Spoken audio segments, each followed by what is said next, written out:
The skulls and artifacts in this video are authentic from sites all around the globe. Feel free to share, but please do not download and respect the copyrights herein. Viewer discretion advised. So tell me straight, Rabbi, have any powerful people attempted to bury this knowledge? I tried to figure out where was the disconnect in history.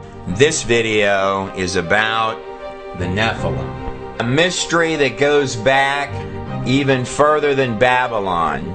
Enjoy the ride.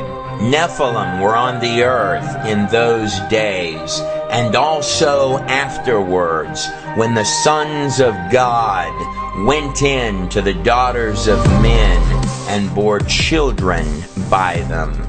These were the mighty ones of old, famous warriors of ancient times.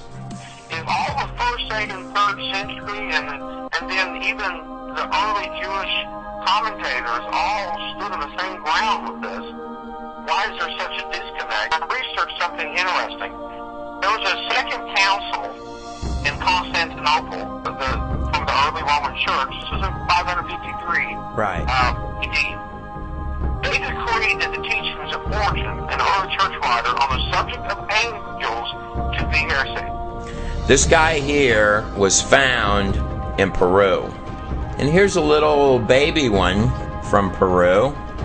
Take a look at that right there. Look at the little fingers on that going up that long head. And this, of course, is Siberia, Russia. Enoch. This is where Enoch was rejected. This is where the early church fathers started becoming objective. And if you see something here really interesting, they even go really far with this. They're even saying that men cannot be possessed of demons in any shape, form, or fashion.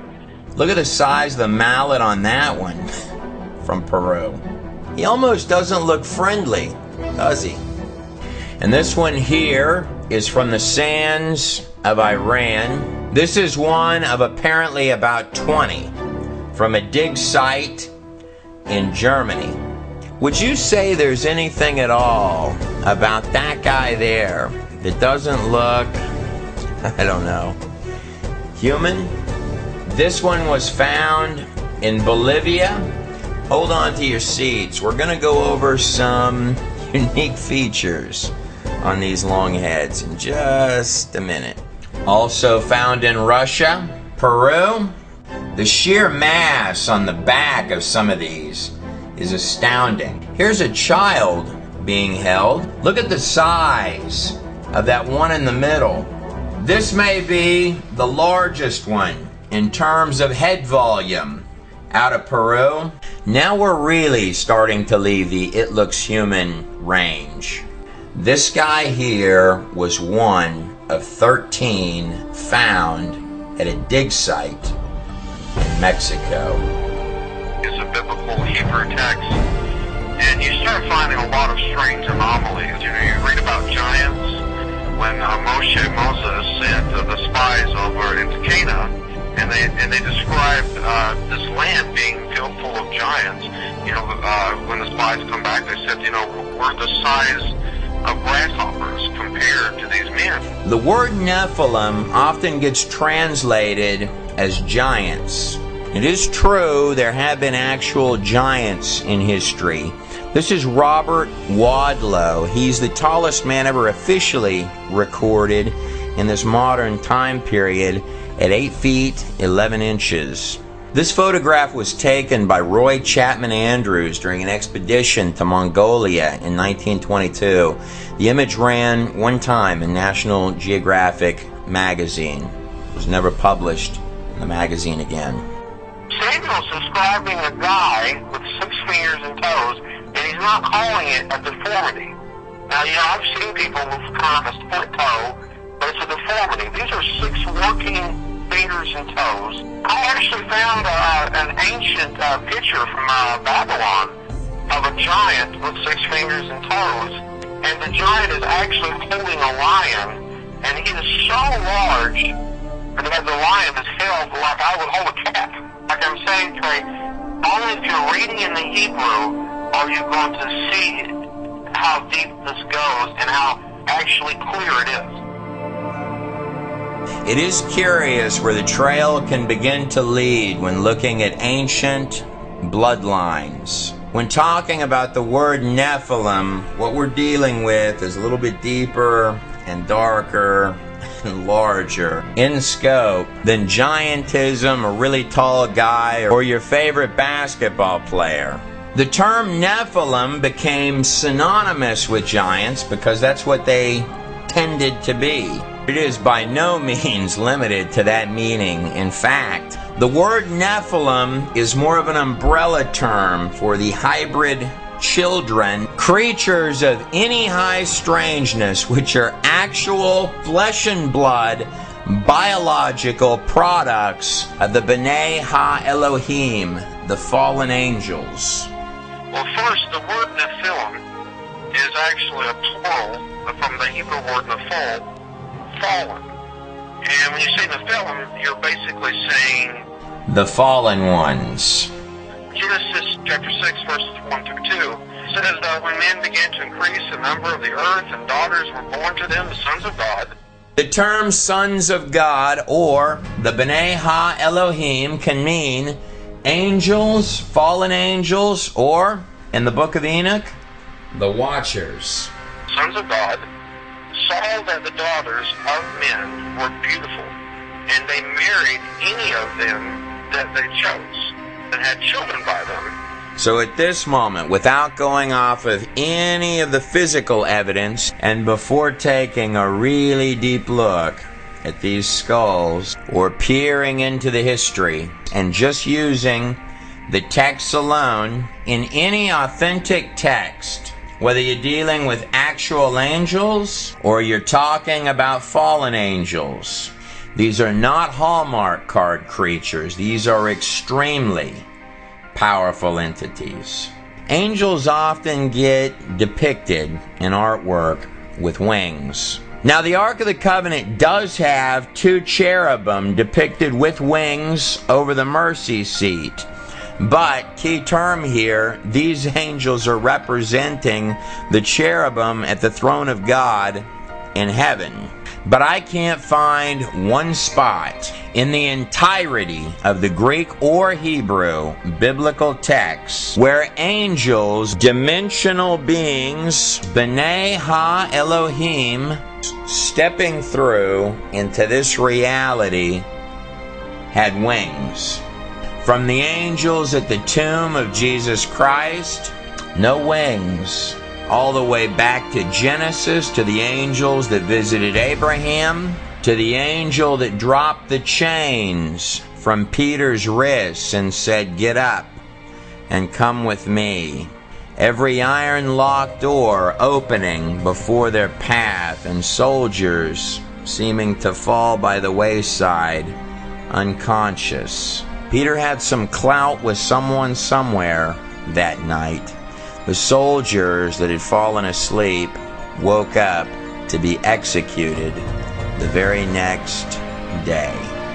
The truth is, there are wealths of these throughout the text.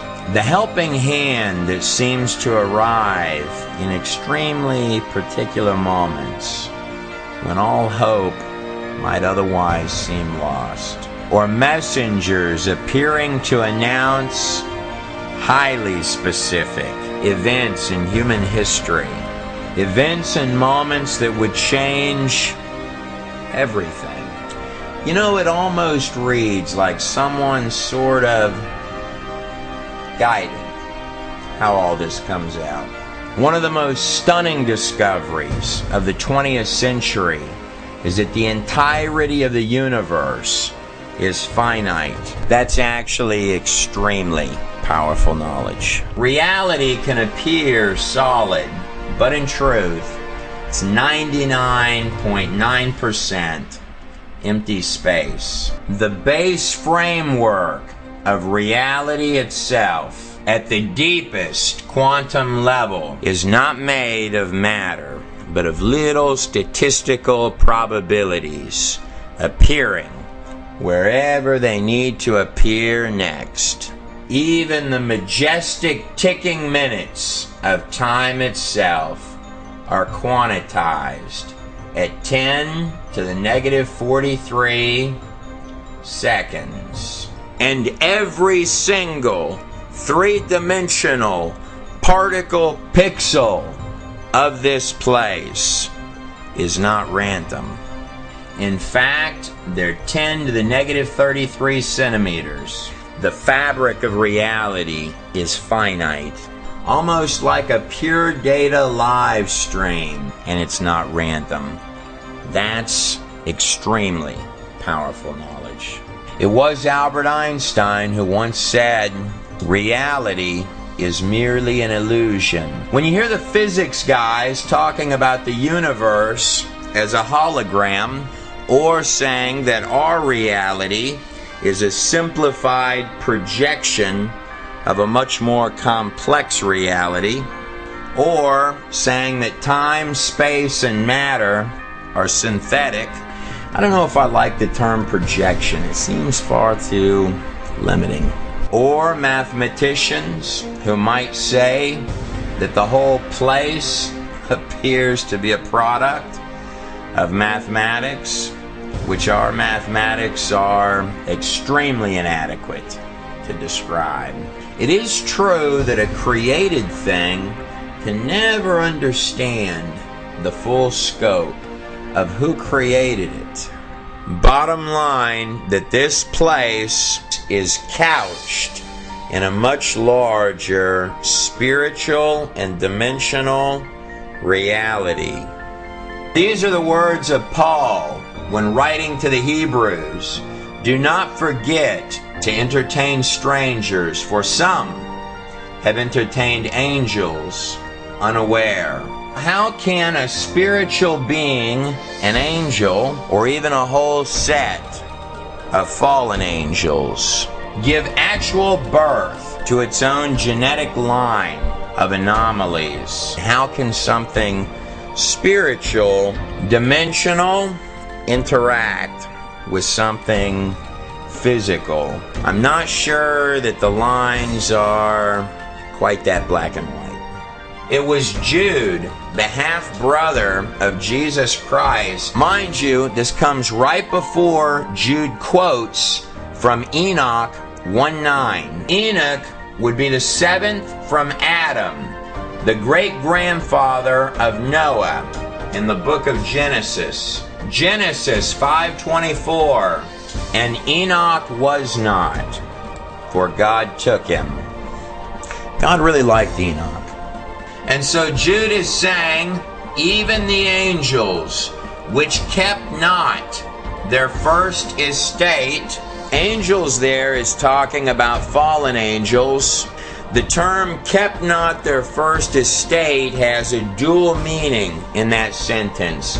Not just that they left the heavens, but their physical bodies for earthly flesh and material bodies. Jude continues, but left their own habitation he hath reserved in everlasting chains under darkness unto the judgment of the great day. These are actual fragments from the book of Enoch, found in the caves of Qumran in Israel, dating anywhere between 100 to 400 BC. And of course, the most famous document and record to come out of those caves was this actual image of a scroll of Isaiah found in those caves, which had scholars literally holding their breath until they found out that every single word has an exact precision matching our current text that is uncanny. This applies to all of the Hebrew texts, by the way, even the Greek Jewish texts. The fragments from the book of Enoch matched up perfectly with copies found by explorer James Bruce in complete Ethiopian Bibles in 1773. The book of Enoch is divided into 5 sections. It's in the Book of the Watchers, where the bulk of the Qumran fragments come from, that Enoch is telling you that a set of 200 fallen angels made physical entrance to this place. This would have been prior to the flood of Noah, as Enoch was the great-grandfather of Noah. In fact, this would have been more than 1,000 years before Noah, as Methuselah, the longest living man ever recorded in the biblical text, lived 969 years. If you do the math on it, Methuselah actually died the very year, or 7 days, before the flood. Curiously, the name Methuselah means his death shall bring, or perhaps more precisely, his death shall bring the judgment. Speaking of strange skulls, skulls like this one here are what the archaeological community often refer to as Neanderthal skulls, like this actual image of a Neanderthal skull on the screen here. Now, there are all sorts of variations, shapes, and sizes of monkey bones on the planet Earth. Monkeys and humans are grandly different in their bone structures. This is a human skeleton, and this is a set of monkey bones, like this actual bone structure of a gorilla on the screen right here. Out of hundreds and hundreds and hundreds of thousands, if not millions, of both human bones and monkey bones, such as the infamous skeletal structure of the small monkey Lucy, seen on the screen here, on the entire face of the whole planet Earth, there are exactly 0 mixtures of half human, half monkey, or monkeys becoming humans. Or the more commonly used terminology, there are no missing links. This doesn't come as terribly surprising to me, because genetically speaking, within the DNA of any living, breathing organism, animals are restricted within their animal kinds. They have certain body plans. For example, horses can breed other variations of horses within their body plans. Same thing with dogs. They can have subtypes underneath that body plan and variations, but dogs cannot breed rabbits or horses. Taking the genetics one step further, every living organism, its digital software coding, its actual DNA, is losing coding over time.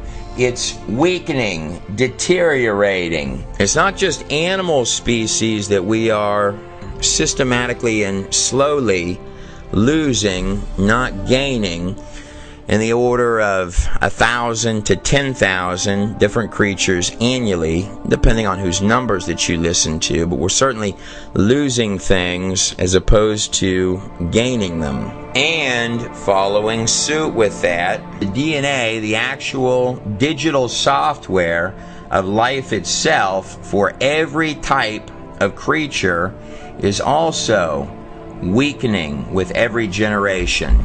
The same as would happen as if you make a copy of a copy of a copy of a copy of a copy of anything, you're going to see it weaken, not strengthen. A Neanderthal skeleton and skull is absolutely identical to a modern human, except for a few key features. The bones are thicker, stronger, more fit. Also, the wisdom teeth down here fit absolutely perfectly. These thick brows can vary in size from skull to skull. And a small detail that a lot of people may not know: the human brow of any individual, this bone right up here, continues to grow. just ever so slightly through the entirety of a person's life. You may see on an old man's brow, he's got a very defined brow.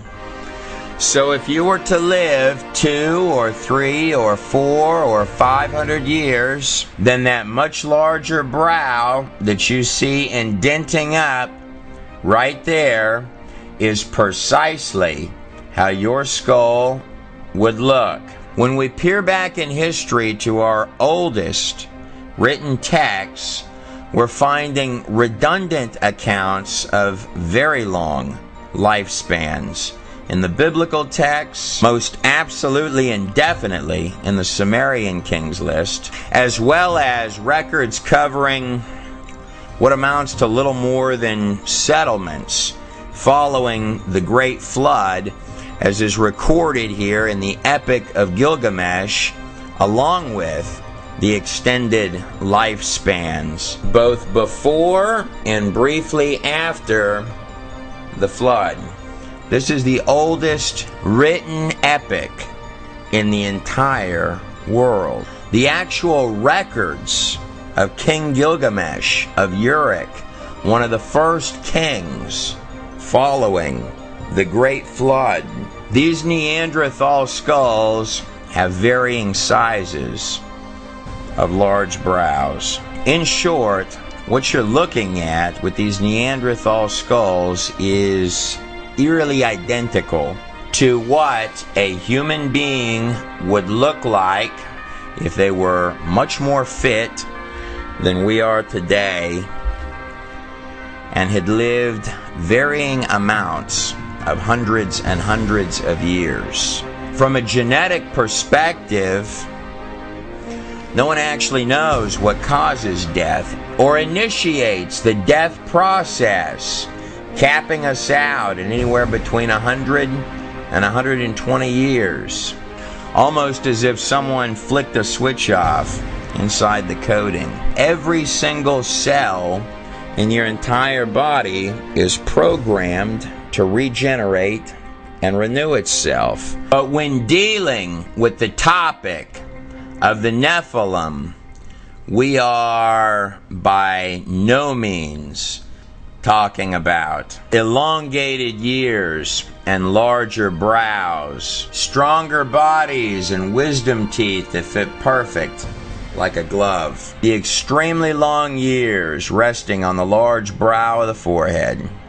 Nor are we fiddling around with old monkey bones. The truth, however, is that there are a lot of human-esque bones on this planet which can very easily, even to trained experts, blur the lines between was it human or was it something else. Now, there are a lot of tribes that have done varieties of things to their bodies to achieve a number of different effects, including the binding of the skull to produce this elongated shape on the back of the head.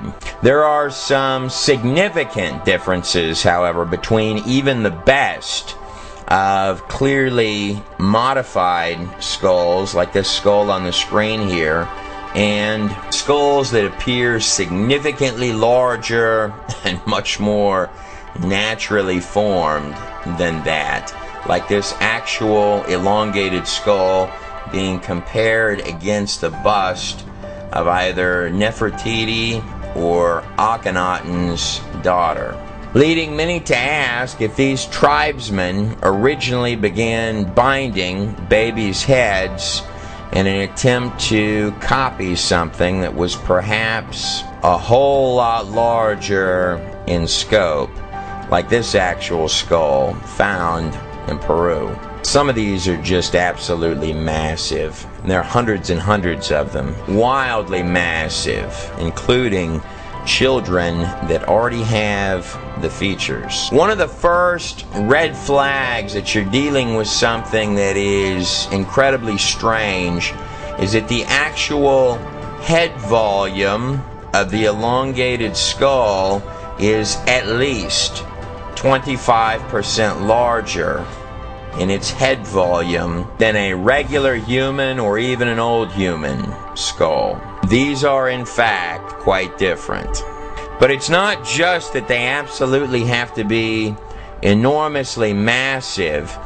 There's another difference on just the skulls themselves, which is even more puzzling than that.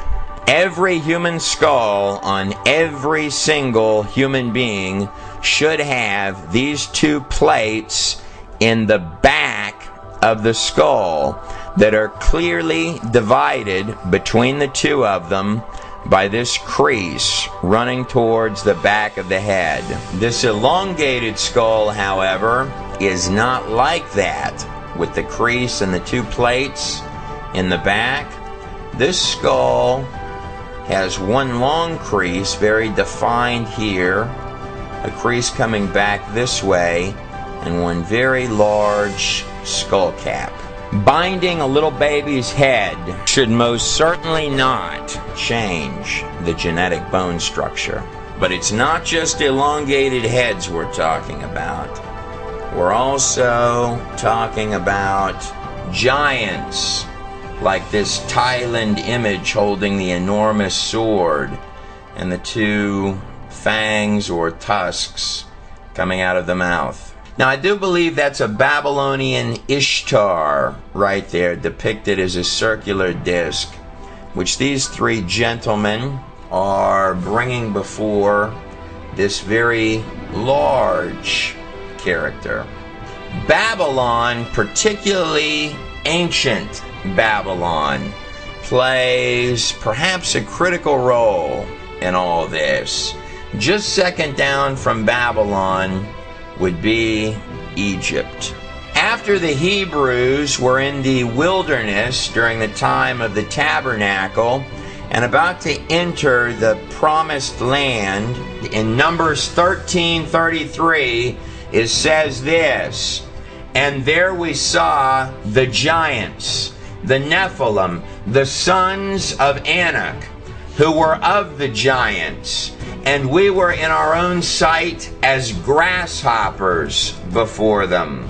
Now there are some tribes where God told the Hebrews, just conquer the people. And then there are other tribes where God specified, wipe them all out. As if there's some type of a gene pool problem, as is in the case of the Canaanites, the Raphites, the Ammonites, all of which are listed as giants. And then you've got other types of tribes, like, for example, the Amalekites. The first part of Amalekite means people. The second part of that, of Amalekite, it's an ancient word in Semitic languages that means vampire-like demon. These Amalekites were not human. And a lot of people believe that this is where the vampire legends came from in Romania. And I'm sure the Israelites well knew this by looking at them. I mean, if the Amalekites are considered a vampire-like demon, you know, I'm sure they probably had the features. Deuteronomy 3:11. Only King Og of Bashan, the giant, was left remaining of the Raphites, the Ammonites, or so the Hebrews believed. But the truth is, giants have been reported in archaeological finds all across the globe, particularly in the United States, which is what most every one of these news articles right here going down the screen are about. Many of them from the New York Times. Some bones are still available, however, like this actual image of a jawbone recovered from a giant skeleton in Nevada that's being compared to a human jawbone on the screen. How large do you think that skeleton actually was? Or the Indian legend of the red-headed giants. Interesting about Indian legends, the symbol of the how is often said to ensure that the other guy does not have 6 fingers.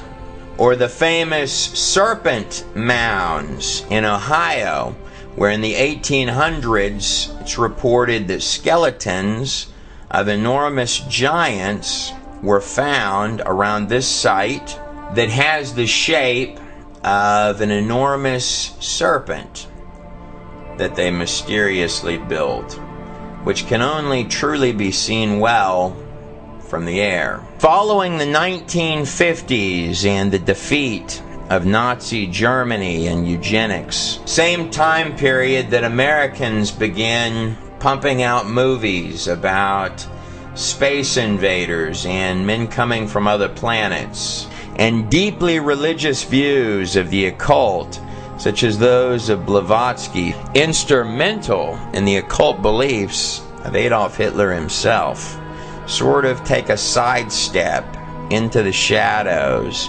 Articles such as these begin to dry up and disappear in roughly about the 1950s. And the skeletons seem to vanish. Many make the strong case that the bone structures disagree with the political formulation of the theory of evolution. Whereas that may be true, there are others who would argue that it's somewhat deeper than that. Speaking of occult, if I shift my attention over in the direction of ancient Egypt, the place that occasionally had kings with very unusual skulls, like this actual imagery here, done using the skull of King Akhenaten. Here's the skull of the 18th dynasty King Akhenaten without any digital effects on it. This piece of artwork is female, believed by many to be Akhenaten's daughter. Here is his son, the child king, in this X-ray on the screen here. The very infamous King Tut, who also had this family had very unique features. Long head in all of the drawings of himself, like this actual drawing of Akhenaten. Notice the crown is very elongated, and the strange shape of the body. And this is the wife, Nefertiti, carved in stone. This king moved the most powerful palace in all of Egypt to rule over an area called Amarna, to take the pinnacle of power and throne of the empire from Thebes and Abydos and the land of the old gods, all the way up here to a newly prospering place called Amarna, which is directly across the Red Sea from Sinai.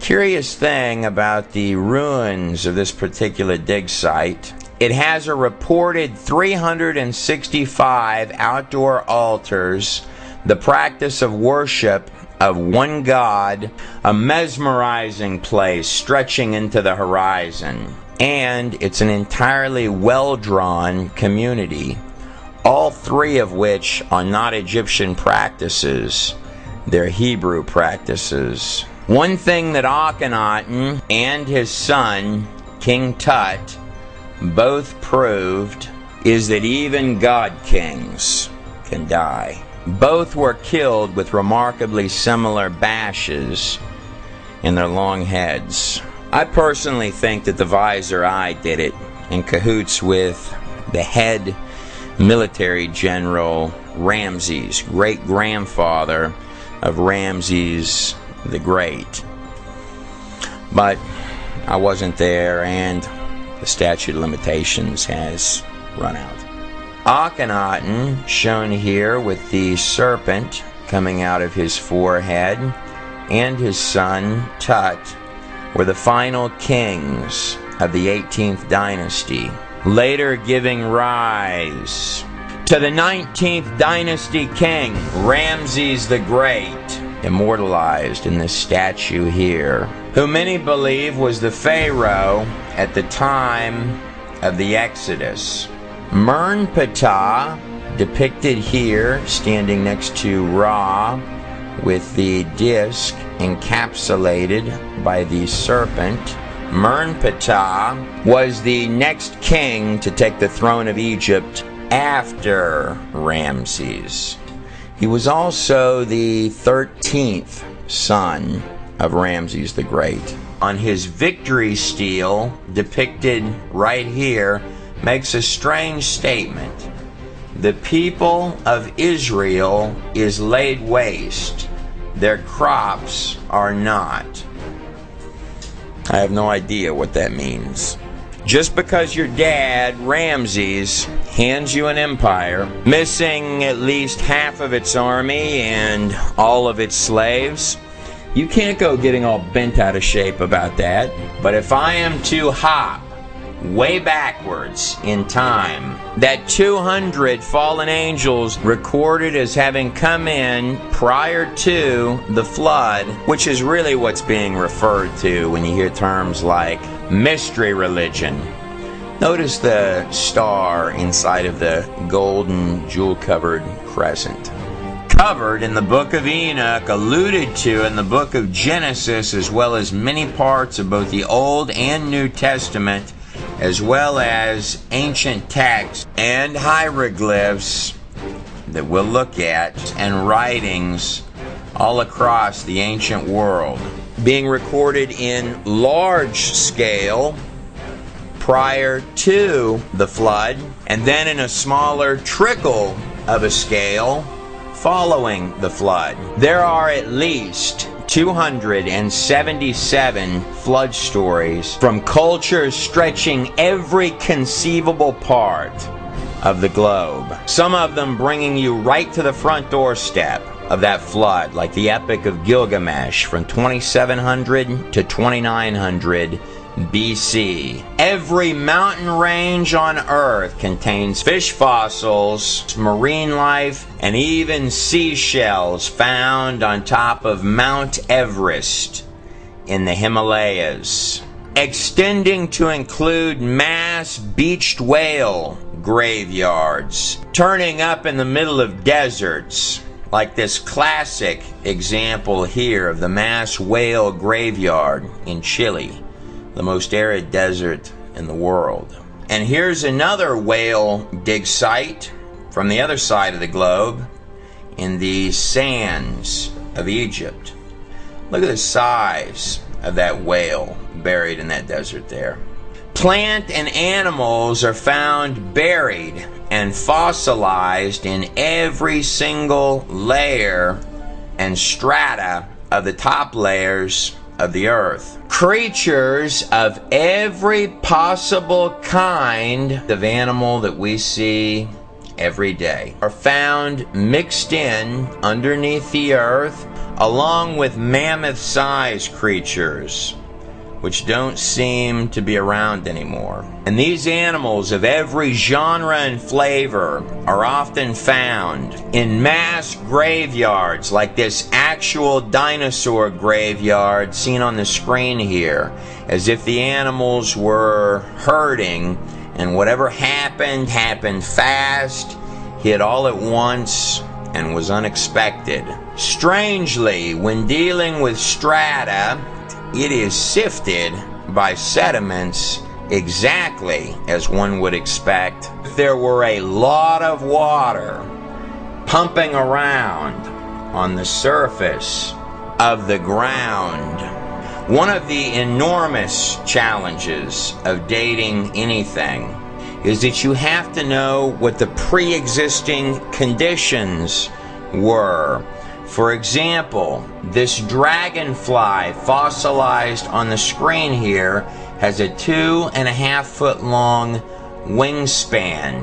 Dragonflies take in perfectly the amount of oxygen that they need to fly. If one were to assume that atmospheric conditions, oxygen levels and carbon levels in the past were like this, when they were actually way up here like this, that would indeed pump out numbers that were very large all across the board. This dragonfly on the screen could not lift up off the ground and fly today. We find extremely high oxygen levels in little bitty air bubbles trapped in ancient tree sap, even buried in common things that we might not think about. Look at the size of this modern day elephant in comparison to this giant animal here, Bronchiosaurus. Much of this stuff requires an entirely different and much more lush environment. This elephant is about the size in girth as the base of the neck of this animal. Bronchiosaurus would have a terribly difficult time lifting its body today. And that is but one tiny example of an Everest-sized mountain of thousands. The most common method of dating in this present day is using fossils to date geological layers and using geological layers to date fossils. Though some would call this circular reasoning, one thing that I find fascinating, not only are there mass burials of animals underground, but there are mass burials of trees going all sorts of different directions. Some of them, interestingly enough, going vertical. What this means is that you would have trees that would have had to have been standing up for millions of years while the layers of strata form around the tree. No one really knows how many of these there actually are, buried all over the place underneath the ground. This is believed to be the oldest living tree on Earth. Its name is Methuselah, and its age is believed to be 4,840 years old, give or take, which is interesting because if you're using the Septuagint or the Masoretic texts, and even using Gilgamesh as well as the Sumerian Kings list as a reference point, you're going to come up with a flood date a pinch more than 3000 BC, maybe a few hundred years more. And old Methuselah would have been born just a little bit afterwards. I wasn't there, but I know this, that enormous whales really should not be turning up in deserts, and thousands and thousands and thousands of seashells should not be backpacking through the Himalayas. Trees don't generally stand up for tens or hundreds or millions of years while layers of sediments build up around them. I'm thinking that maybe real big flood did it. Occasionally I'll hear commentators state that ancient India is tens and tens, sometimes even hundreds of thousands of years old. And I've tried to chase the rabbit trails on what they mean by that. It's not just India. You'll find this pulling dates out of thin blue sky, particularly in media stuff, a lot. I can't find what they're referencing. The empire of India began following the death of Alexander the Great in 323 BC. You begin to see the rise of the first empire of India, the Mauryan dynasty.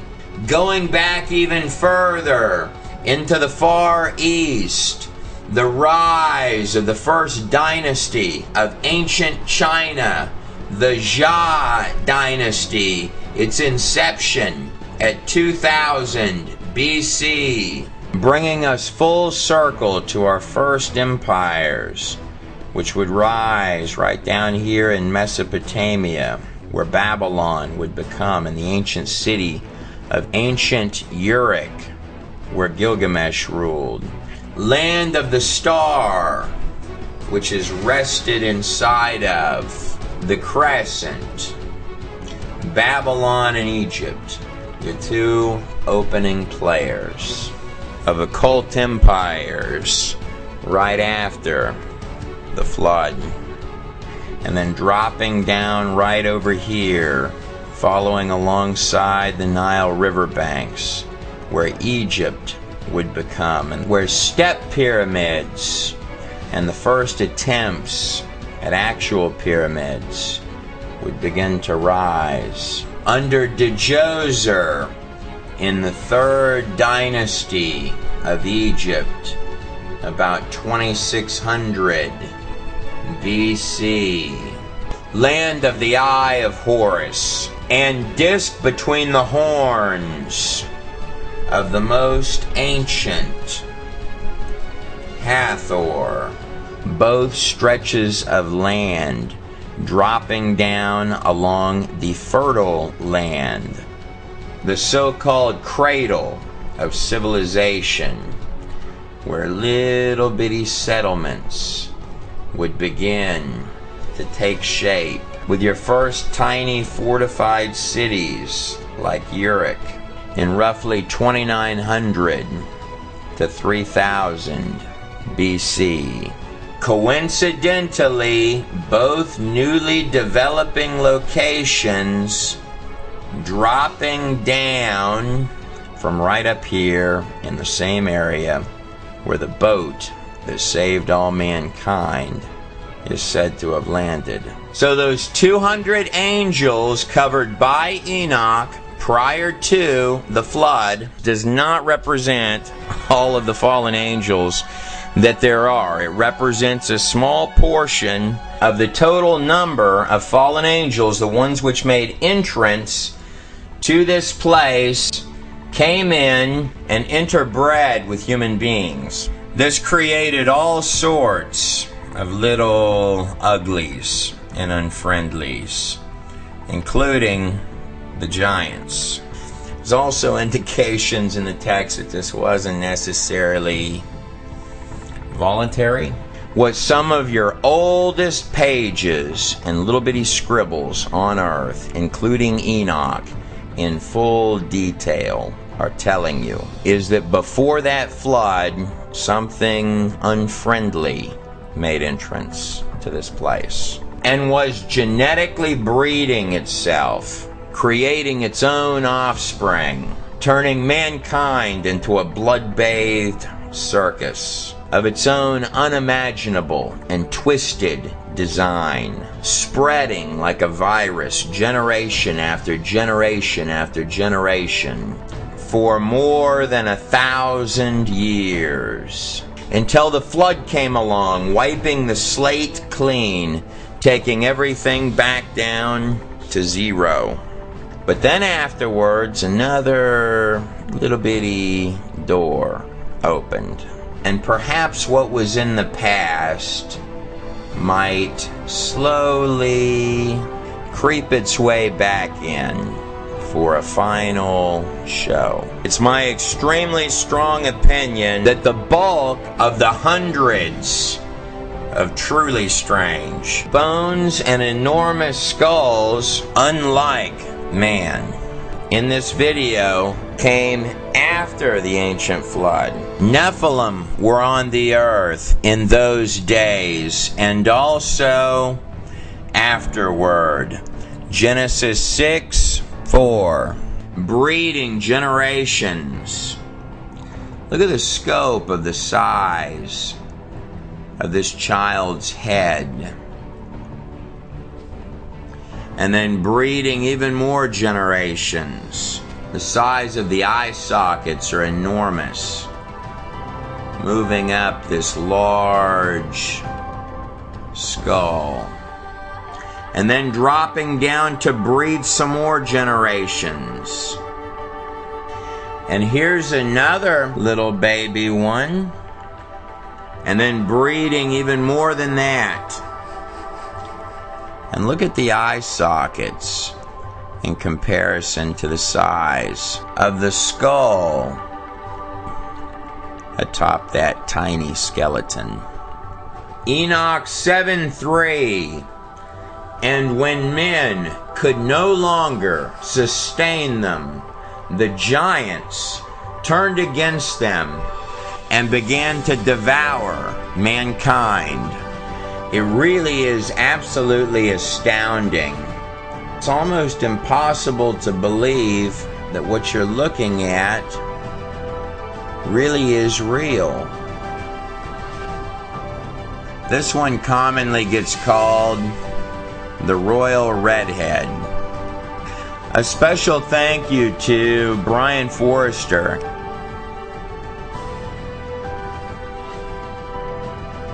as well as his team in Paracas, Peru, for making the footage as well as the elongated skulls seen in this video available.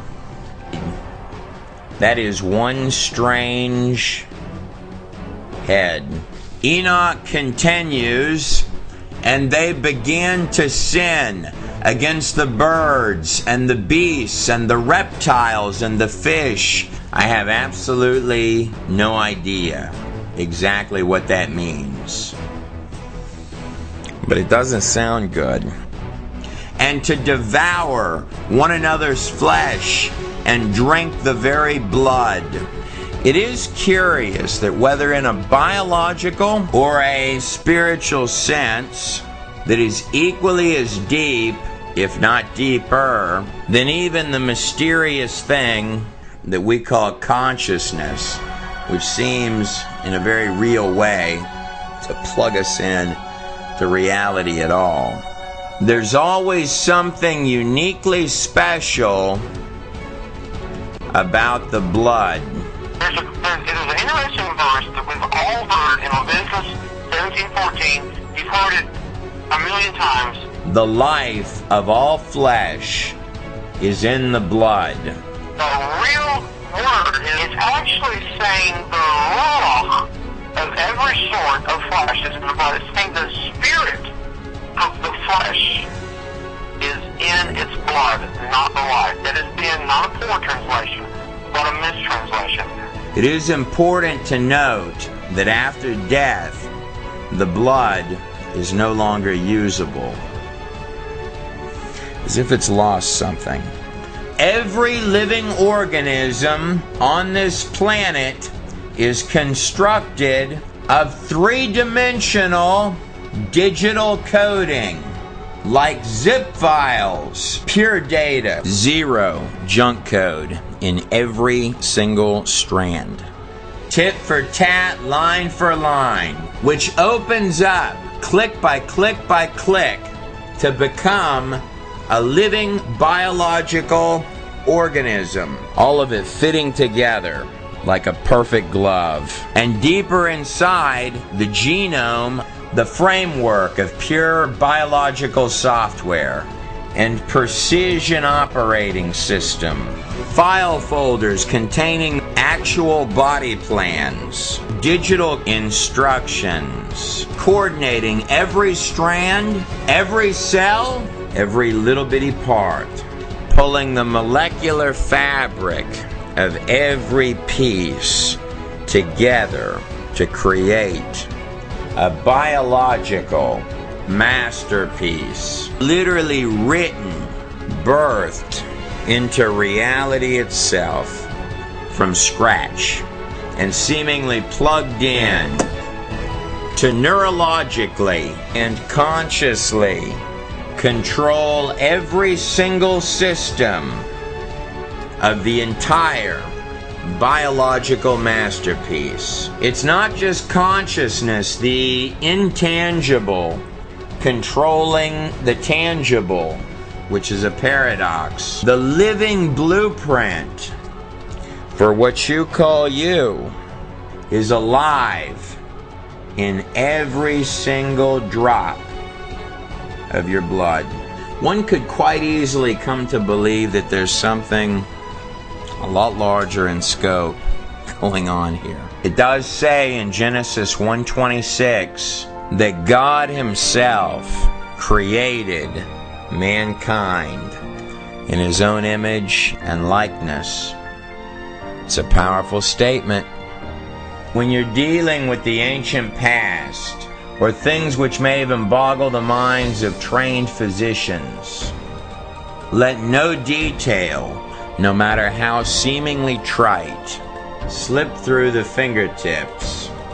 To truly understand Babylon and the time periods lasting to this modern age, the more recent past from which these skulls likely come, one could easily make an extremely strong case that we are merely infants running loose in very short-term little bodies, biological machines, through which we peer out consciously into this thing that we call the material world, built and constructed right out of thin air by digital coding, light years more sophisticated in each and every single strand than all of the computer software made by man combined, all the way back to the very first computer. What the pages of Enoch are saying, as well as the Hebrew texts and cultures all across this globe, is that something has tried to plug itself in and insert itself into all of that. Enoch is not just talking about a set of very dark, fallen beings and producing their own hybrid children. It goes a lot deeper than that. What he's telling you is that these fallen angels, which produced the Nephilim, neither completely angel or completely human, but something in between. So what he's literally saying is when they die, their souls come out from the race of giants that came from this union, gave way to a brood of evil spirits. And those are the foul spirits of the earth, the demons. The Nephilim die, they become or get added to the number of demons. Beings which later cultures would call the underworld gods, the shadow creatures from all of the ages of history. Things and creatures that can possibly bleed through from a realm that might be just as close as the air between your fingertips. Now, it is always eggs and semen that things like this are after, right? Or be summoned. Notice the little baby down there in the image. There's a big part of me that thinks that that thing there might not ultimately want to be friends. Almost like whatever it is, it's close enough it can see you. Enoch used the term the Watchers. But in terms of evil, the deeper, darker, more twisted and macabre, the better. And the higher the place of the carnage. These aren't fallen angels. If he casts them out, the fallen angels can go. They can go to the high places. But these aren't fallen angels. These are demons. These are Raphaim. These are dead Nephilim. Don't forget that I brought up the high places. Sure is a lot of red way up there in this drawing. The more vicious and brutal, the more bloody, yet venomous, terrifying, and precise. The ceremony, as if intoxicating things that dwell in the darkness. One of the most respected names in the field of ufology, his opinion shared by notable others such as J. Allen Hynek, was none other than Dr. Jacques Vallée. Instrumental in Steven Spielberg's Close Encounters of the Third Kind, commonly stated his belief that the UFO phenomenon was in fact demonic. Human beings are under the control of a strange force that bends them in absurd ways, forcing them to play a role in a bizarre game of deception. Was Aleister Crowley, a self-proclaimed black magician at the top of a great many of the most predominant secret societies, to give the first drawing during the 20th century of one of these large-headed entities, a character that Crowley claimed stepped through into physical reality. This entity would ultimately become what Crowley would describe as a spiritual guide to him after an extensive battery of very intense black magic rituals. You may find some similarities between Crowley's drawing and thousands, if not tens of thousands, of other such entities drawn by people from every walk of life all around the globe. Crowley is quoted as stating, "Today they call them angels and demons. Tomorrow they'll call them something else." The UFO phenomenon simply does not behave like extraterrestrial visitors. It actually molds itself in order to fit a given culture. John Ankerberg, John D., the head intelligence officer under Queen Elizabeth in the 1500s. He would do the deepest of inner layer occult rituals, popularizing such ideas as the crystal ball, alchemy, and the philosopher's stone. These long hours of ritual occult on behalf of the Empire of England were done with fellow black magician Edward Kelly. Kelly would ultimately leap to his death from a castle tower window. John D., however, would go on to catalog extensive lists, meticulously detailing out a vast array of entities, which he claimed not only could communicate, but could also physically step right through into the material world itself. Though the public position and statement of the Empire was that D was communicating with angels, D's diary, discovered following his death, told a different story, recording that the entities were becoming more and more evil. Notice the serpents, stating more and more emphatically, "These things are lying to me. They're not angels. They're demons." UFO-nauts and the demons of past days are probably identical. Dr. Pierre Guerin, in looking at accounts of claimed aliens, all roads seem to lead to the occult. More specifically, either Egyptian or Babylonian. Ephesians 6:12, "For we wrestle not against flesh and blood," the claimed mystery religions themselves, "but against principalities, powers, rulers of darkness." Whether you're talking about something that just appears in the skies, spiritual wickedness in high places, which really does beg the question, where is it when you don't see it? One theory which can no longer be taken very seriously is that UFOs are interstellar spaceships with Sir Arthur C. Clarke, or physically step through into this reality. Your ancient texts are taking you at least 10 steps further down the rabbit hole than that. I have yet to meet one person who has come out of the occult that does not have, in some cases, terrifying and extremely tangible and real accounts to give. I also find it particularly interesting when I've gotten to sit down with people who have had life after death experiences, most especially if they were legally dead for any number of minutes and have actual medical records.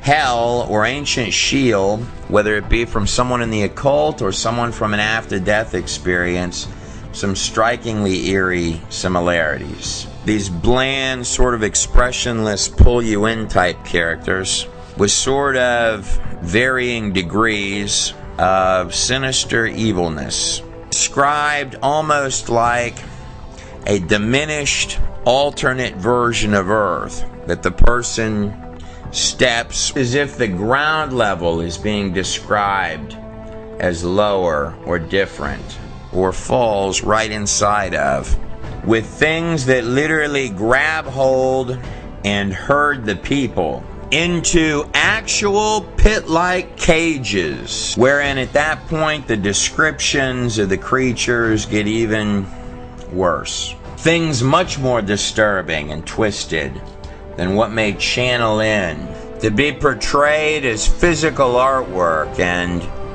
representations of something through the imaginations and the minds of men.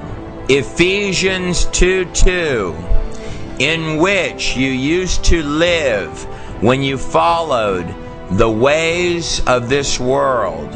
What fascinates me is when people look up and they describe, and the ruler of the kingdom of the air, like these sky city type of apparatuses, this spirit who is now at work in the sons of disobedience, sort of hover in a murky or black, dark, scarred horizon. Whether in personal accounts or even in Enoch, you get these hints of things that are in the air and things that are moving.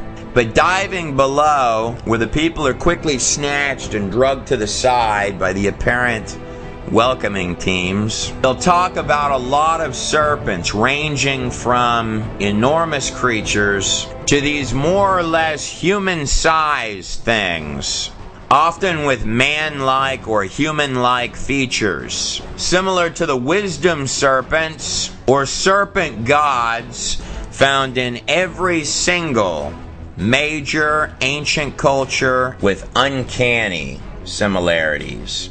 Look at that big old serpent crawling inside of the crescent-shaped moon between the two Babylonian Ishtar stars. I do believe you're going to find the serpents like the one these three fine fellas are praying to in nearly every belief and religion on earth.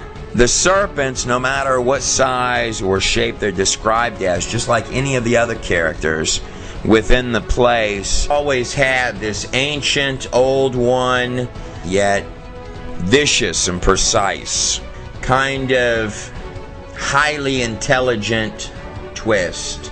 It's also noteworthy to point out the similarities historically of bones or warped protrusion like horns, which is in this recreation of Egyptian artwork. Notice the extra set of horns on top is empty, whereas in this rendering, between the horns, you've got this little disc resting on top. An environment described at the core of its beating heart, decrepit almost with this vibe of mechanical madness combined with living dead organism of tentacles and fangs. What some might have been calling the second heaven, the said diminished realm well beneath heaven, and decrepit much more than the earth, littered with sophisticated type things in its skies, where the fallen angel, Lucifer himself, is said to rule for a short span. Almost like hitting the show code key, the virus side of reality. And cavernous, needing a breath and a drop of water flames. Probably the most terrifying part of all of it is that the things there wanted you there, in their clutches for some reason. It's a prison that collects things that no one will ever come to help. I'm not going to physically or personally go in to check any of that out. I'm willing to take other people's word for it. Was Jesus Christ who described heaven as a place full of many mansions and likened hell to this actual place here, Gehenna, outside of Jerusalem, where the trash was burned. He was giving this analogy to common men, to sheep herders, couched in a way that they could understand it. As if the human body itself is nothing more than a shell, a vessel, a confining temporal instrument, binding one to a specific location in both time and space. Of those who have tried to describe heaven, though there are so many, from every possible age range, background, and culture, Enoch's pre-flood account is extremely precise. People commonly talk about this unusual event called the rapture in the Bible. There are technically 7 of them, by my count. Enoch is the first one on that list, and he is the 7th from Adam. Wonder if that has a meaning. He stumbles for words at least a dozen times in his document, stating to you, I wish I could describe what I'm looking at. And then afterwards, talking about this place as if it doesn't even feel real anymore. Now, to understand these things called Nephilim, or the origins of physical evil, important to recognize the entire scope. But perhaps before taking a critical look at that pre-flood world of Genesis, or the kings with enormous lifespans before the worldwide flood in the Sumerian kings list, or analyzing the pages of Enoch, great-grandfather of Noah, I want you to notice the Greek Titan. Creature is part God, part man in this image, with his arms like a crescent, holding the large disc in the middle. Same as what Gilgamesh claimed he was in the Epic of Gilgamesh, the oldest written epic on the face of the planet Earth. The Titans, the sons of Saturn, or sons of Satan. And this isn't just Babylon or ancient Samaria, the place of the Anunnaki, the biblical sons of Anak, kings and rulers of ages past, reaching out their hands to summons the deepest regions of darkness in an effort to beckon things that bite the very hand that feeds into this place.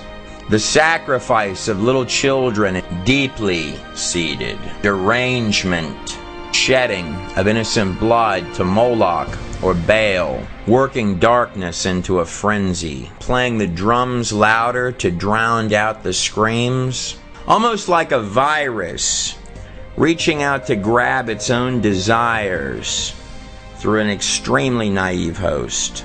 To mass ritualistic human sacrifice, notice up here above that the serpent is waiting. It's almost as if the idea is that they're feeding something, that the moment his eyes roll closed, that there's something on the other side waiting for him to come through. Notice how the serpent is used as encapsulation, as if to define ownership. It says something really fascinating in Genesis 3:15, right after the eating of the fruit and the serpent in the garden. It says, I will put enmity between you, the serpent, and the woman. The serpent is coming out from the forehead, the place where the third eye, or the mind's eye, would be placed. The eye of Horus, or the all-seeing eye, floating mysteriously above the pyramid of bricks built by men. As a side note, it is curious how strikingly similar the eye of Horus looks in comparison to a human pineal gland inside the brain. And dimensionally peering into this world through the glass darkly. And of course the Inca, with the symbol of this little bitty owl sort of peering through. And between your offspring, the seed of the serpent, and her offspring. He shall bruise your head, and you shall bruise his heel. Now take a good look at these symbols that look like little horns with a circle inside them on top of the head of these two serpents. Here's an enormous version of the same symbol. You're going to find quite a lot of these in ancient Egypt. Perhaps quite often on the head of an Egyptian goddess, and there's the little serpent. But it doesn't always have to be represented like that. For example, this golden cow's head here. See here, even the cow's got a little serpent with the two ears or horns that make sort of a cradle. Stars always representing angels inside of it, with the sun shining light out from behind the ears inside of the cradle. But the sun also sort of looks like it makes an eye-shaped appearance going around it, or a crescent moon with a star. Now when you're talking about stars, like this large representation of a Babylonian Ishtar sitting couched inside of its crescent, the stars, when used in ancient texts, are extremely often symbolism for angels, or perhaps even a very particular fallen angel. The answer goes all the way back to the Temple of Hathor, to the mega complex of Dendera. Hathor goes all the way back to King Narmer himself in Dynasty 0. That's King Narmer right there from the Narmer palette found in the Temple of Horus. Notice up here the long crown on the head of the king, and at the top of the palette of the first king of Egypt, the first symbol of the face of Hathor, a literal temple for storing the history all the way back to the inception of ancient Egypt itself, with the symbol of Hathor crowned atop the serpent's heads. The Egyptians believed that the kingship of all Egypt started with one named Osiris, a dead man who would be brought back to life by Isis. Osiris would be infilled and reanimated by the spirit of an underworld god. Notice the wings on the goddess. And then up over here, the little horns with the disc in the center. The flesh of the reanimated Osiris is generally a murky bluish green. This union of a resurrected dead man and a winged creature would give birth to what they called Horus. Notice the disc in this image no longer is encapsulated with horns, but instead is simply wrapped with a serpent. This shape is not two horns. It's the shape of a woman's womb, which is why it's on the head of a fertility goddess. And the solar disk, or sun disk, in the center is just like the star was for the Babylonians.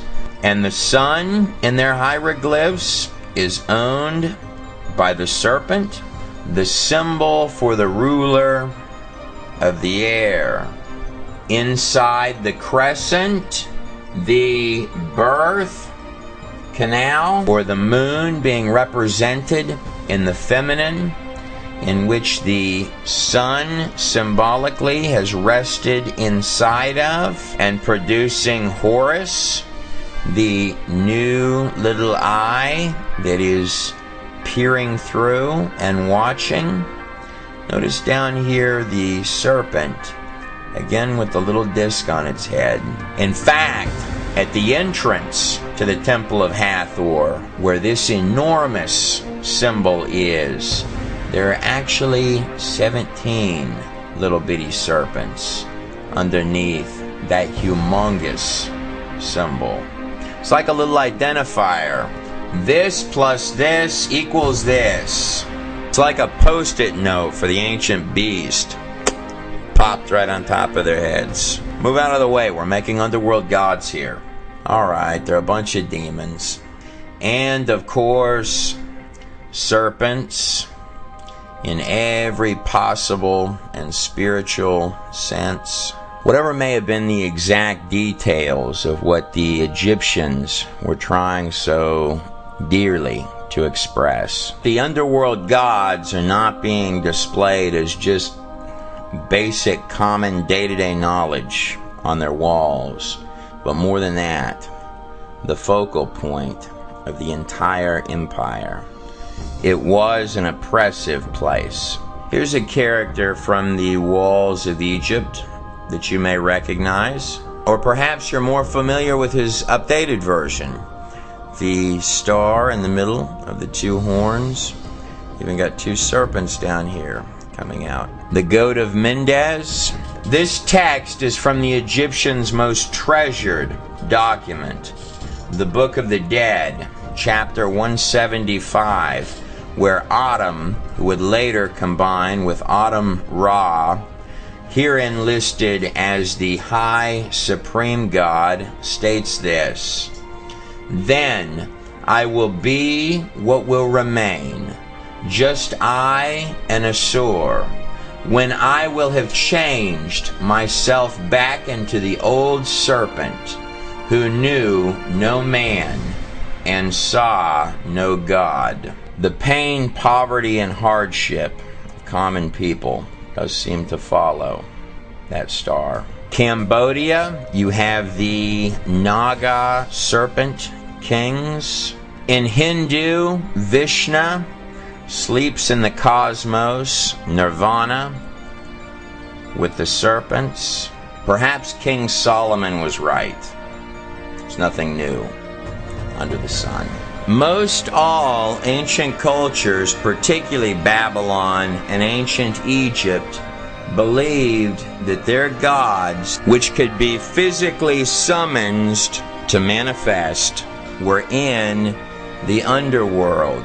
When you hear Luciferians and occultists throughout every age talking about the ability to summon little spookies, things that most certainly do not have your best interest at heart, or entities, very tangible things. Not only does it hate you, it wishes that it could be you. It's my extremely strong opinion that they are not making that up. This was believed to be a dimension running parallel, side by side with the earth, and equally as real. A place full of hate, anger, bondage, terror, total lack and despair. A place where mankind is herded up and cast to the fangs of a vast array of frightening things. But in the very halls of pentacles of power throughout the ages of earth, men from nearly every age of empire, both great to small, in pursuit of mankind's age-old hang-ups, lust, greed, power, or the really big one that goes all the way back to the serpent in the garden itself. Ye shall become as gods. Softly whispered lies, almost like the whole thing is a test.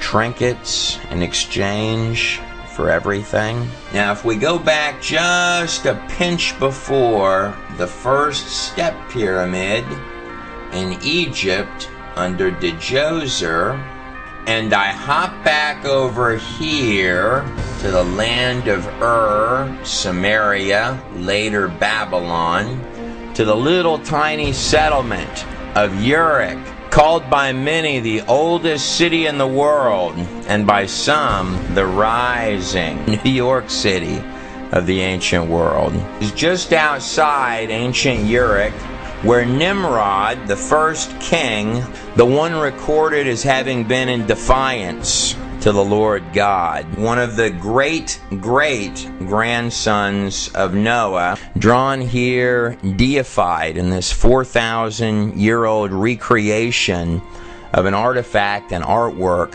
from ancient Nineveh. Or, in the Sumerian writings, the legend of Enmerkar, the king of Uruk, who actually built the great tower that has come to be known in history as the Tower of Babel. The name meant Gate of the God. You can view the Tower of Babel like one enormous mega invocation ritual. They're recorded as inviting something from the darkness to step up from its lair.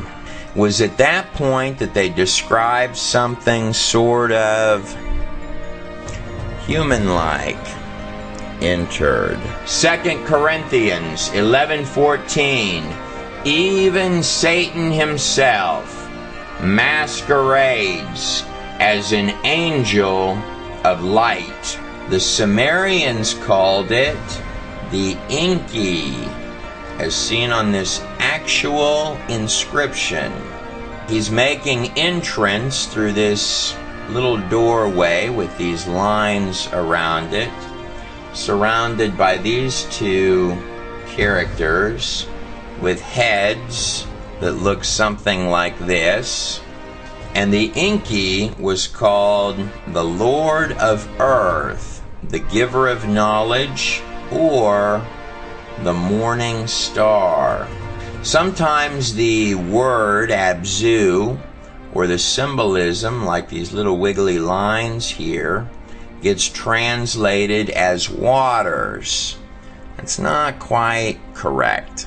The word Abzu means abyss, which is where the Enki, being summoned here, is coming forth out of. This stretching scape of land right here is believed to be the remains and ruins of the Tower of Babel, the place where in either the Sumerian texts or the biblical texts the tongues were confused and the people began to fan out, or the ancient ziggurat of Eridu, just 12 kilometers outside of And of course, the very word Babel today means confusion. If you take all of your pages and hours of history, you're dealing with a tale of two cities, Israel and Babylon, spiritual light, or conversely, spiritual darkness. Everything in this place has a lower level meaning and a higher level meaning. After the Hebrews left Egypt, the land of Osiris, Ra, the eye of Horus, and entered Sinai following the plagues of Egypt and the parting of the Red Sea, the Ark of the Covenant and the mercy seat between the wings of the two archangels, placing the Ark inside the Holy of Holies at the very center of the temple, where the high priest would go in once a year, and he would sprinkle the blood of atonement on the mercy seat of the Ark of the Covenant. Speaking of power in the blood, I understand, Trey, Moses wrote this 2,000 years before Yeshua was born, before Jesus was born or crucified. So when you say God's sacred name, when the high priest was sprinkling blood on the Ark of the Covenant and saying God's holy sacred name, sprinkling blood on the ark, he would be saying Yahweh, Yod-Heh-Vav-Heh.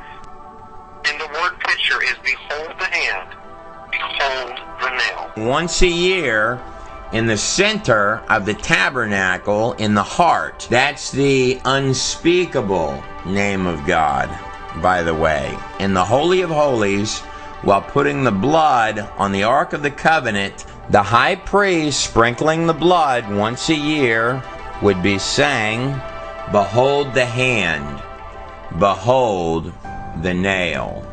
Surrounded by the encampment of all of the Israelite tribes, God gave some very tedious instructions on the setup of this camp in the wilderness, with the Levite priests dead in the center, in fact itemizing out what the exact population numbers were of each of the tribes that were camping. Sometimes the most curious things are buried right in plain sight. I saved some time for you.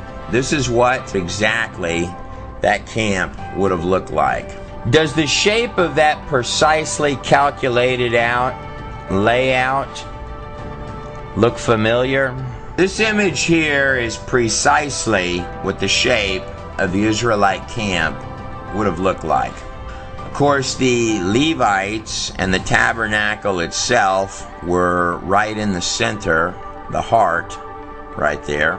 And deeper inside that middle, in the heart of the holiest of holies, where the priest would stand before the mercy seat itself and say the unspeakable name of God, behold the hand, behold the nail.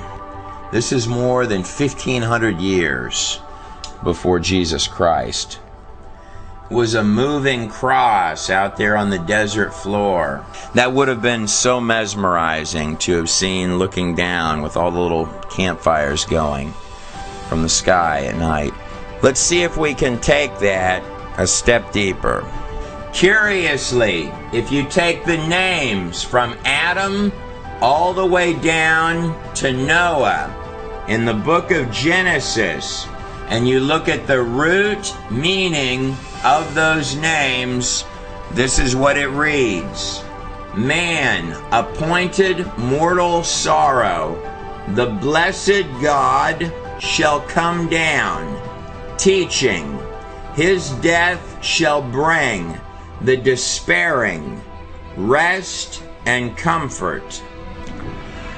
You'd have a terrible time convincing me that some Hebrew scribes concocted that in the Genesis text.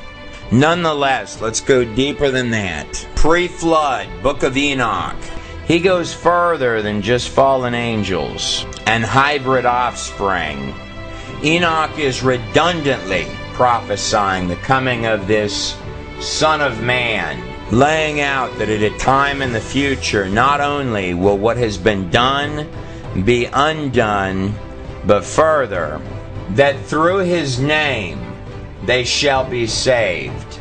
There are at least 365 extremely specific prophecies of the coming of that child and the sacrifice of a Savior. The Passover began before the final plague in Egypt, before the Israelite slaves marched out of the largest empire on earth, fulfilling every single rule of a Passover sacrifice, no less. And before the final plague of Egypt, they were to put the blood of the Passover lamb on their doorpost.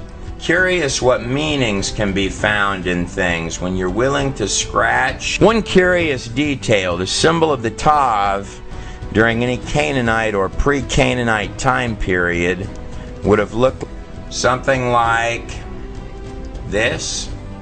It is true that the ancient Tav, meaning sign or mark, perhaps covenant, looks something exactly like this. Crucifixion would not even become a practice until 5 ages of empires later under the Romans. It is interesting that the blood would be saving their firstborn sons, while God would be giving up his. In fact, even done on Passover Day. While the kings of earth were throwing babies onto open fire pits and flames, sparing no expense to build the grandest of towers and ziggurats to feed darkness their subjects' lives, to satisfy and appease the unending thirst of their little bitty otherworldly underworld gods. Something tells me that in a minute here, the underworld gods and the shadow people are going to have a role to play in all this before we get to the end. What greater love could one have than to lay down their life for their friends? Here's the empty tomb where Jesus was for 3 days. That 365 specific prophecies about Jesus Christ by no means includes the fabric of patterns. There are at least 4 times that many for the second coming. The hours when all the old scorecards get tallied up than there are for the first. Restoration and the entrance and return of the King. But out of all of those prophecies, there's only one other person other than Enoch who used this term, Son of Man. That would have been Daniel, who survived the lion's den, while in the very heart of Babylon, no less. It's astounding how these things work out. It was Daniel who interpreted the king of Babylon, Nebuchadnezzar's dream of the 5 empires leading to the end, including Nebuchadnezzar's own, and not including the 2 before it. That makes a total of 7. Wonder if that means anything. But an angel would appear in the later years of Daniel's life. More specifically, Gabriel, the same angel that came to Mary prior to the birth of Jesus Christ, as well as believed to be an angel at the tomb after the resurrection. And not only give him a tit for tat, sentence by sentence, line for line walkthrough of coming history, and we know that none of that precision was done after the fact, because the Septuagint, which included Daniel, was put together under Ptolemy during the 3rd century BC, as is seen in Daniel 11, beginning with the kings of the north and the kings of the south, the Seleucid and Ptolemaic empires, predicting even the unlikely rise of the little-known underdog, which would later come to be known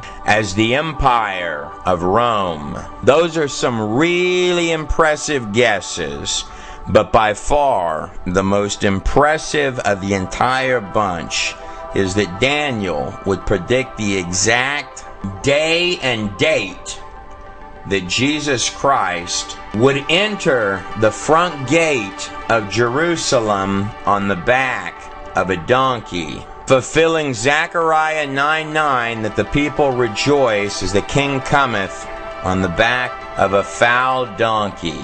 This would be the 10th of Nisan, or more precisely, April 6th, 32 AD. 4 days before the crucifixion. Daniel is giving you the exact starting point. Daniel 9:25 states, "Know and understand this, from the time that the word goes out to restore and rebuild Jerusalem until the Anointed One, the King, comes."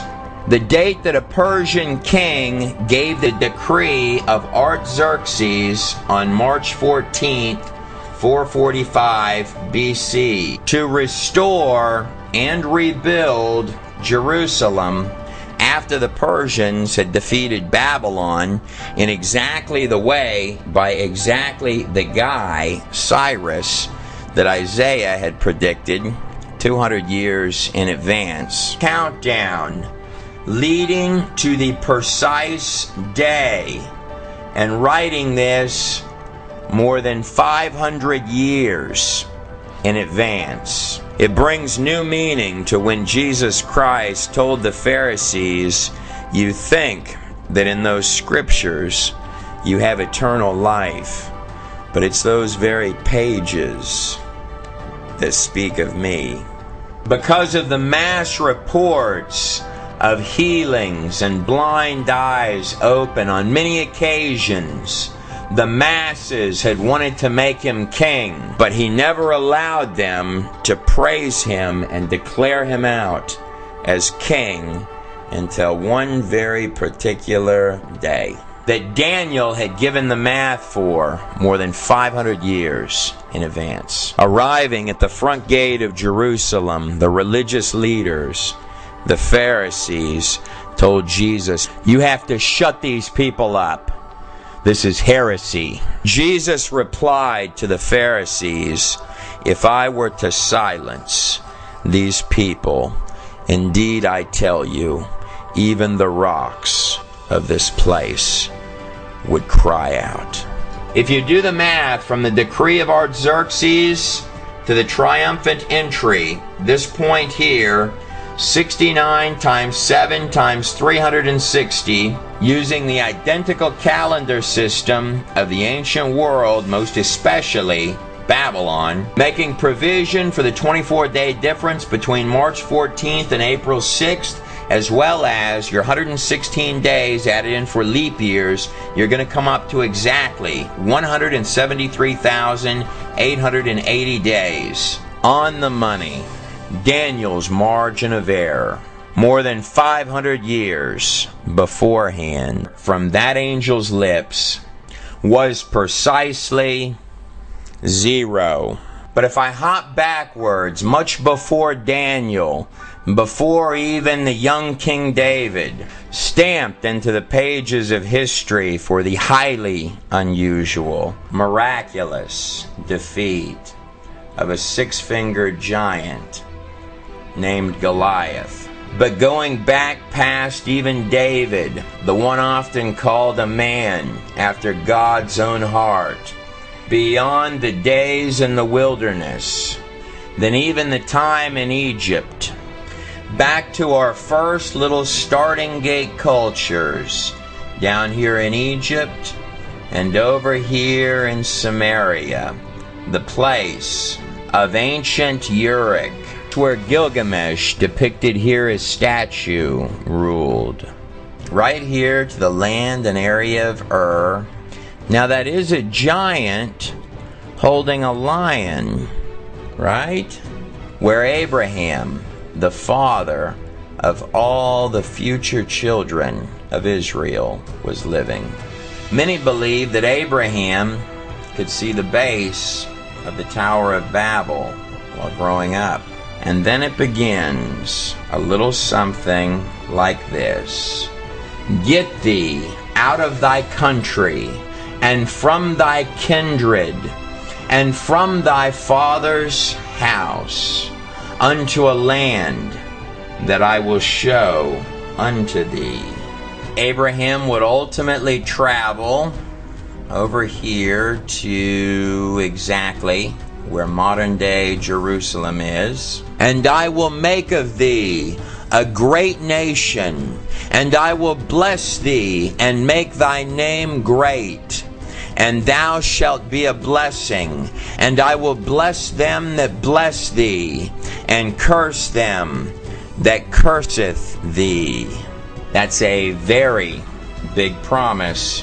One night he woke up with hot sweats and horrors that the Lord had shown him that his descendants would be slaves in a foreign land for 400 years, but that God himself said that he would judge that nation. "And in thee shall all the families of the earth be blessed. Genesis 12, 1 through 3. What those pages are telling you is that the Hebrews, Israel, was the delivery system for the Savior of all mankind, leading full circle to the most well-known passage in the whole masquerade of particles that makes up the planet Earth. For God so loved the world that he gave his one and only Son, that whosoever believeth in him shall not perish, but have everlasting and eternal life. And every single possible thing, short of the kitchen sink, tried to stand in the way of that. What those pages are saying, all of them, is that you, no matter who you are on the other side of the screen, were born above even the angels.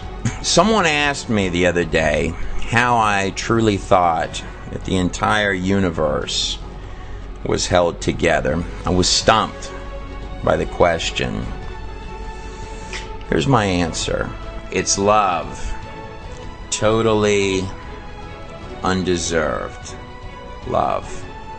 Never listen to snakes, because they're snakes.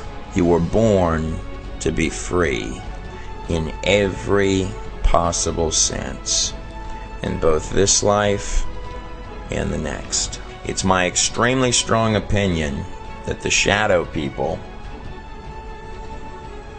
are not your friends. Go on your own journey to ask these very same questions. Your life is worth that. Oh, before I forget, Jesus did say another thing to his disciples. In Matthew 24, it says, "So it was in the days of Noah, so also shall it be in the day of the return of the Son of Man." One can only wonder what exactly that might mean. It is true that the grand finale of any fireworks show is always at the end. I'm Trey Smith, and I hope you enjoyed the video. Here's some fireworks for you, of the friendly kind. Look at how that skull actually does have an enormous skull cap on the back, that it is genetically different in its bone structure than a human skull. It's not just that the head is longer, it's actually got a different structure. Coming this winter, soon, or maybe even available now, depending on when you're watching this video. All the Nephilim video you just watched on DVD in high quality, with over 45 minutes of extra commentary with Trey Smith on Nephilim, aliens, demons, and the coming future. A DVD you won't want to miss. We are not responsible for any Nephilim which may have been injured in the making of this video. Special thanks to Michael Donner as well as Trevor Demir for the music that you heard composed in this video, as well as Brian Forrester for providing the video footage of the elongated skulls that you saw inside the Nephilim video, as well as to Rabbi Brian Hall, who provided much more information than was possibly covered in the few clips where he was talking, as well as Rick Hummer, and also the largest dedication of the entire video to my Lord and Savior, Jesus Christ, without whom this video would not have been possible at all, had I not been able to hit my knees every single morning and talk to him before I started doing any one of these clips. You just watched The Nephilim by the God in a Nutshell Project. Stay tuned. I've got a few more things tucked into the back of the video for you. Click the subscribe button. It's found right down here on your YouTube screen. There's a lot more to come. So make sure you subscribe to this channel. But more than that, if you go over to the God in a Nutshell Project, that's godinanutshell.com, video The Theory of Everything, which looks something exactly like that, is out and available. The video is about 3 hours long, a little less than that. It's also free to watch on YouTube. See, there I am right there, in a slightly lower quality than the DVD. Special thanks, by the way, to everyone that gets a copy of the DVD Theory of Everything. You can find out more about that DVD that's on the screen right there at godinanutshell.com, and also the coming release of the Nephilim video that you just watched with some extended content inside the video, as well as some other videos that we've got on the burner to kick out here in the shortly coming future. Also, if you're someone who enjoys to write or blog or post news articles online, come over to godinanutshell.com. We're looking for writers and bloggers, so come on over to the website and post a submission to become a writer on godinanutshell.com. And I am the author of Thieves, One Dirty TV Pastor and the Man Who Robbed Him. This is a true story. In 1999, when I was a stupid kid, I committed a safe robbery on a television pastor named Mike Murdoch. This is an article done by D Magazine about the book. That's me down there running from Mike Murdoch with the safe on my back. This is Mike with his standard goatee up there coming through there. To me, it all sort of feels like it happened in a different life at this point through the television screen. He looks a little bit angry in that picture there. But if you're curious what could happen to a man's mind that would drive him to commit a safe robbery on a television pastor and then end up in the desert of Mexico, you're in luck. Here's some clips. Thieves by Trey Smith. Amazon, Barnes & Noble, anywhere books are sold. I've been on radio and TV for 20 years. And Trey, first, as far as the book itself, I'll give you an example. My producer, Will Duffy, his wife, Danielle, was in the hospital to give birth. And they had some time, so Will is reading aloud Thieves. And not only his wife becomes addicted to it, but people in neighboring beds and neighboring rooms all sat in to listen to Thieves being read. It's like Danielle wanted to delay labor because she was so fascinated. Thieves was me pouring literally my heart out day after day. These were all written in a jail cell, and guards used to pay me when they were on shift. They would give me extra lunch trays to read them this book. So Thieves was originally paid for with jailhouse lunch trays.